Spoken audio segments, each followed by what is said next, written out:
So Mm-hmm. before that time period, most roller coasters, they didn't go more than 5 or 6 miles an hour. And you Oh, okay. basically sat on a couch. And yeah, there were safety, no safety restraints, nothing like that at all. Right. And you see video and they're wearing their top hats. They've got their canes with them when they're on the ride, and Mm-hmm. they're all gravity. But they were in sort of the wheels were in an L-shaped trough so that they wouldn't move side to side, which kept them on the track. There were two Mm-hmm. like L-shaped troughs that faced each other. Okay. So the coaster would sit inside that L-shaped trough. And you had a lot of people. The coaster would be a little too heavy or anything like that, and they would flip out, and people would die. Before John Miller created the upstop, which was basically like a bracket that the wheel sat inside. So if you think of a bracket on a keyboard, the wheel would sit inside the bracket, so it couldn't go up or down or move sideways. And Okay. that's why we can do loops. That's why we can do all these weird, crazy things on coasters. So it's a relatively modern invention. Wow. So Okay. I So, know I have we probably should have done a separate podcast on the history of roller coasters, the history of amusement parks. So well, no, because that's there's just so crazy. much. Yeah, So there's they were just like an L, and the yeah, carts would literally sometimes just kind of fly just off. flip out and fall over, and this is the early 1910s. Yeah. The very first loops were called the Flip Flap Railroad, and there was another one that were at Coney Island in like 1901 or 1902, and they had to close them down Mm-hmm. because they figured out they were pulling multiple G's in a perfect loop, which is hard on the body. If you look at most Oh. loops, they're teardrop shape because Oh, it okay. works very well on the human body with centrifugal force. Uh-huh. The first, and there were deaths, there were people breaking their necks on these, and people paid more to watch people than they did to ride them. Right. And they're crazy. If you Google or look on YouTube for the Flip Flap Railway, because they were called railways, you Uh-huh. will you will be terrified.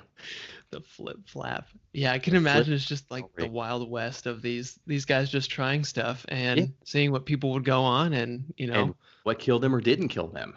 yeah. There weren't safety standards for a long time, probably until like the 50s or 60s, Mm-hmm. I guess. So Jeez.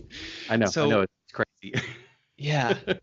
So with these, like, I guess this is kind of the like the L tracks and all that kind of stuff in these, the flip flap. That was in what, like 1910s kind of Yeah, era and like stuff? 1901, 1902, that early Oh, okay. part of the century. Yeah, those were some of the first roller coasters were in the 1870s and 1880s.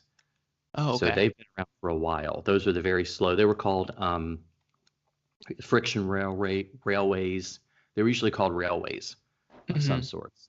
Okay. But yeah, they didn't have that safety until 1920. And there's a beautiful coaster at Kennywood in Pittsburgh Mm-hmm. called Jackrabbit, and it's a 1920 or 1921 coaster, so almost 100 years old, and it's fantastic. They only put a seatbelt on it like 10 years ago because Oh you man. get so much air time. When your body comes out of the seat and you feel it in your Yeah. stomach.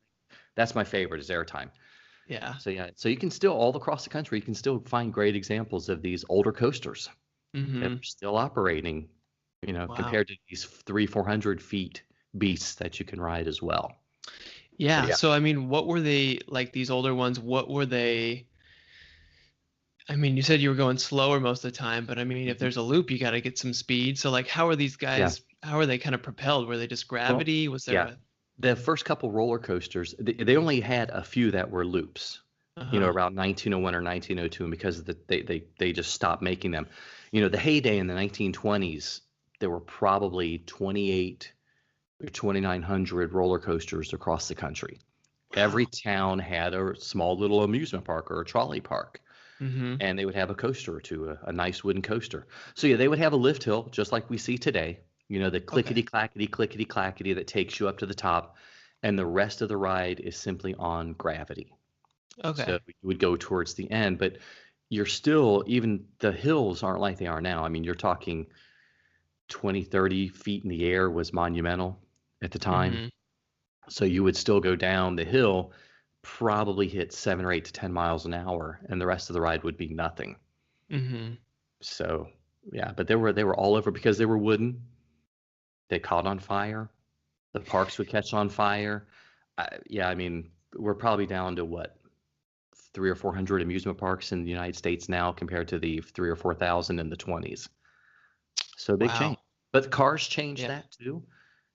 People could travel Mm-hmm. further. So yeah, we can go off on as many tangents as you want to. Yeah. Let's I'm do it. I tangent. love it. I'm tangential.